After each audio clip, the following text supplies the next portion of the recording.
New life, new beginning. புது பொறப்பு இது புடிச்சிருக்குது இந்த தருணம். கனவுல தேடி திரிஞ்சத கையால் தொடணும்.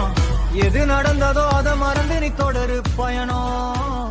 இனி வரும்பொழுது பிறந்திருக்கும் இப்புத்தாண்டில் அன்பு, மன்னிப்பு, ஒற்றுமை, சகோதரத்துவம் போன்ற உமது படிப்பினைகளை செயல்படுத்தி திருக்குடும்பத்தை போல வாழ